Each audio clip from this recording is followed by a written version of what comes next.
My name is Nse. I flew in from London. My testimony started from November 2023. I have a senior brother who is like the dad of the family. So when it came to him turning 90 years old, we all planned to surprise him. He lives in LA. So he flew in from LA. He didn't know he was just coming home for Christmas, but because it was a surprise.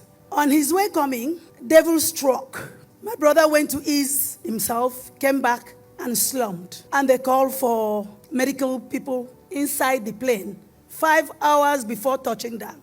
They worked on him. They couldn't work on him again. 5 doctors, 4 Americans, and 1 Nigerian doctor. All of them pronounced my brother dead. And so, but God stepped in. The God that we call upon before something happens. My brother was revived back 1 hour after pronouncing death. And so the 1 week celebration went in style. My second testimony was in July 2024. I thought devil has finished. My daughter had a beautiful pregnancy journey. On the day of the delivery, she delivered beautifully, and we were all jubilating. Not quite 10 minutes after that, my daughter slumped. Before you know it, she went into coma twice.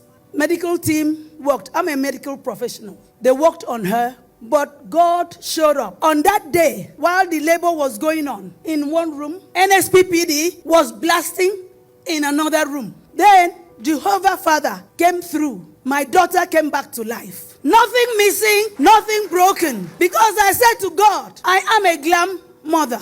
I'm not going to take the duties of a mother. My daughter has to come back and do her duties as you, God, directed her to. To God be the glory. Weeks after all this had happened, I said, let me go back and play the NSPPD. When I went back, my prophet was praying, oh, earth. And I said, Jehovah, thank you.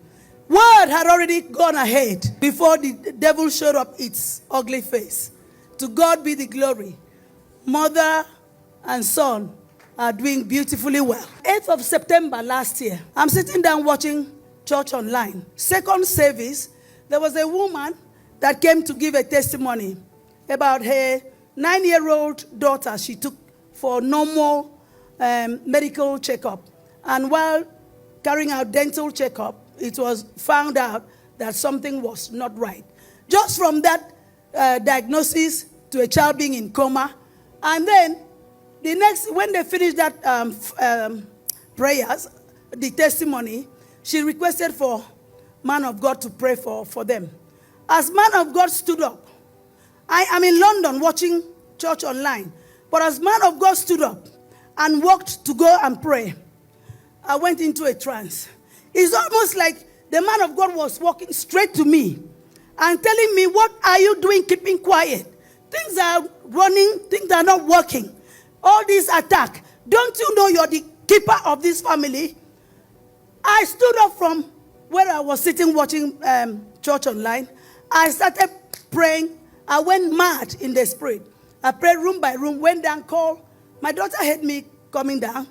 Before she could even open the door, I said, where is your husband? As the husband came out, I hugged all of them, the 3 of us. We are hugging and praying.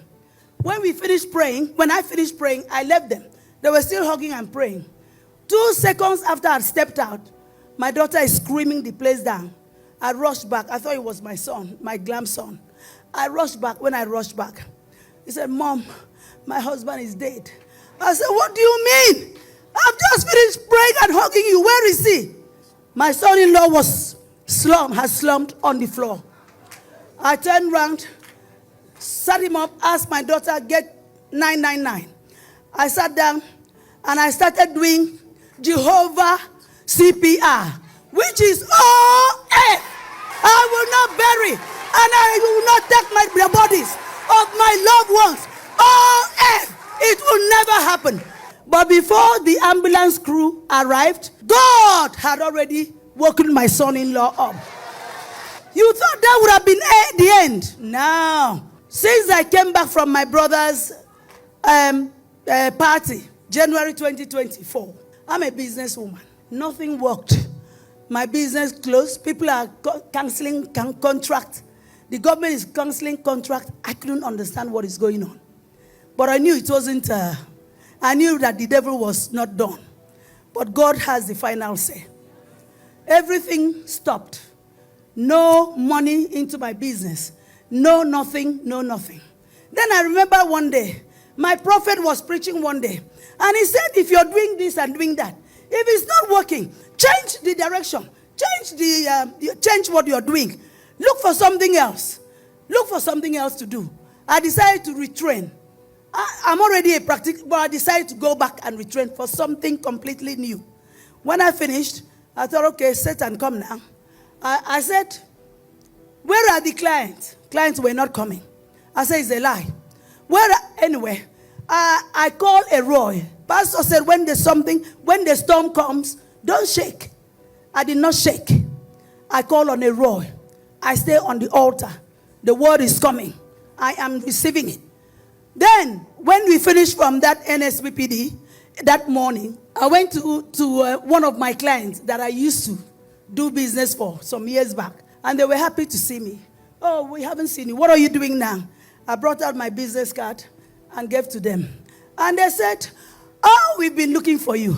Whoever we have is not good.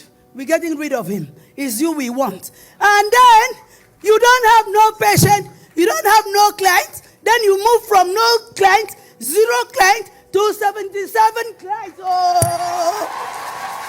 In one day. In one day. What God cannot do,